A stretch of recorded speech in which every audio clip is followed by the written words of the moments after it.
En el Real Madrid, el 1-4-3-3 habitual, prescindía Zinedine Zidane de ese sistema utilizado en la Supercopa de España con 5 centrocampistas y volvía al tradicional con 2 extremos bien abiertos, con Courtois en portería, Militao y Rafa Varane como pareja de centrales. No estaba Sergio Ramos, se había recuperado poco tiempo antes del partido y Zidane optaba por dejarle fuera de la convocatoria. Carvajal y Marcelo en los laterales, Casemiro, Kroos y Modric, los 3 centrocampistas, con Lucas Vázquez en la derecha, Rodrigo en la izquierda y Luka Jovic como referente en ataque. Se quedaba en el banquillo Karim Benzema de inicio. En el Sevilla, cambio de Julen Lopetegui, golpe en la pizarra del entrenador sevillista. El Sevilla, que habitualmente jugaba también con un esquema parecido al del Real Madrid, pero en esta ocasión Lopetegui optaba por un perfil más físico en el centro del campo, con un doble pivote,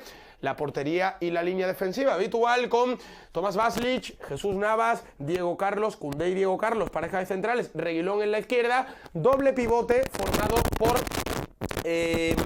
Gudel y Fernando, con Banega más liberado ejerciendo como media punta, Munir partiendo desde la derecha, Franco Vázquez escorado a banda izquierda y Luuk de Jong como referente en ataque. El Real Madrid, que tuvo muchos problemas en la primera parte para superar una presión alta del Sevilla, de jugadores en campo contrario, con Franco Vázquez, Munir, también de Jong, y especialmente el Sevilla asfixiaba el centro del campo del Real Madrid, con Banega acudiendo a presionar la salida con Casemiro y Fernando y Gudel atoxigando a los 2 futbolistas del Real Madrid encargados de la creación, que son en este caso Modric y Kroos. Vimos a un Real Madrid con muchos problemas para superar esa presión alta, y en el Sevilla Lopetegui tenía muy estudiado el partido y sobre todo quería con Gudel cortocircuitar a Luka Modric y con Fernando un perfil muy físico para también que tampoco Kroos tuviese la facilidad para jugar. A partir de ahí, el Sevilla, es cierto que el Real Madrid lleva un poquito más la iniciativa en la primera mitad, sobre todo intentando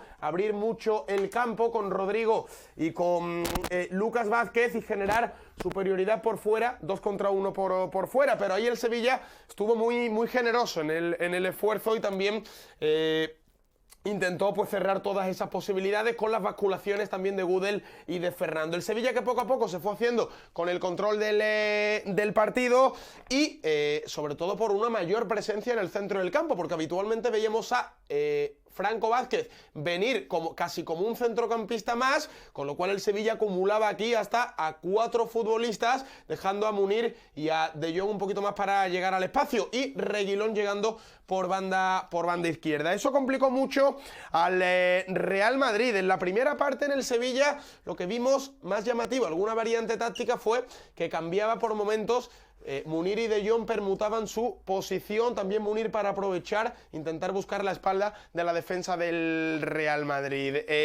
Ya en la segunda mitad, en la primera parte evidentemente lo polémico fue el gol anulado a De Jong a la salida de un córner por esa obstrucción, ese bloqueo de Gudel, que finalmente se pitó a instancias del VAR y que originó el cabreo tremendo en la expedición sevillista. Ya en la segunda parte, el Real Madrid, que sufrió mucho en el partido, se adelantaría gracias a Casemiro. Vimos a un Casemiro mucho más liberado en la segunda mitad.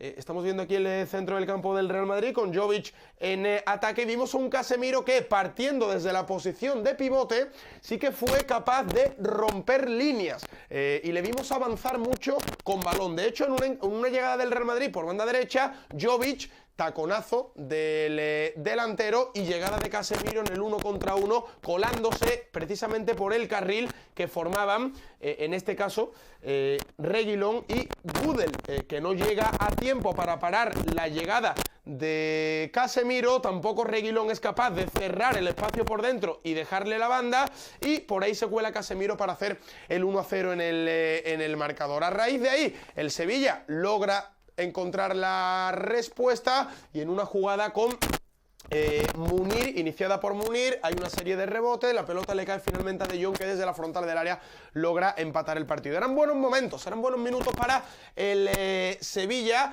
que que se romperían pronto. Luego el Real Madrid optó Zinedine Zidane por algunos cambios, por ejemplo, retiró cambios hombre por hombre. En el Real Madrid no cambió nada en el dibujo táctico, se retiró Rodrigo, entró en su lugar Vinicius y, por ejemplo, se retiró también Luka Jovic para dar entrada a Karim Benzema, buscando más asociaciones por esta zona del campo, y Mendy entrando por Marcelo. En el Sevilla sí que hubo cambio de sistema. En cualquier caso, el Real Madrid se llevaría el triunfo gracias a una jugada por banda. Decíamos que por dentro el Real Madrid no tenía superioridad numérica y una apertura a Lucas Vázquez originó el centro al área y nuevamente la figura de Casemiro como llegador para rematar desde la frontal. Por momentos parecía más que Casemiro se convertía en media punta y que Kroos y Modric se quedaban en el centro del campo del Real Madrid. Casemiro que le daba la victoria a su equipo y el Sevilla ya con marcador en contra. Fue interesante también la variación de Lopetegui para buscar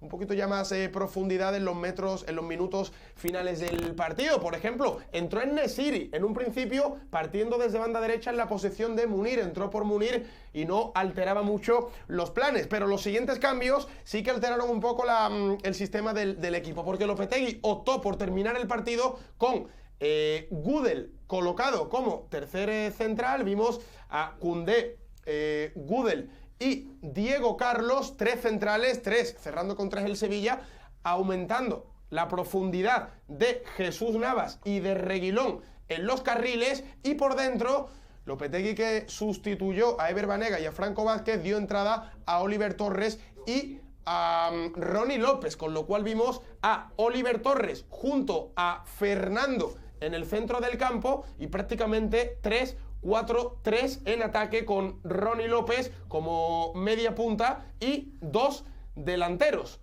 que eran en este caso En-Nesyri y De Jong. El Sevilla que terminó con muchos jugadores, acumulando muchos jugadores en ataque, pero el Real Madrid evidentemente llevaba un marcador a favor y lo que intentó fue cerrar todos los espacios posibles para que el Sevilla no le hiciese daño. Terminó, como vemos, muy expuesto el Sevilla en ataque, con dos delanteros, En-Nesyri y De Jong, más las llegadas de Jesús Navas y de Reguilón. De hecho, Jesús Navas tuvo una internada muy buena por banda, pero su centro lo despejó la defensa del Real Madrid. Al final, el Real Madrid perdió tiempo, se cerró atrás, intentó que no corriera peligro la victoria y lo consiguió. Los 3 puntos fueron para el equipo de Zinedine Zidane, y el Sevilla, a pesar de las interesantes innovaciones tácticas y el plan de partido que llevaba su entrenador, que era bastante bueno, se volvió de vacío del estadio Santiago Bernabéu.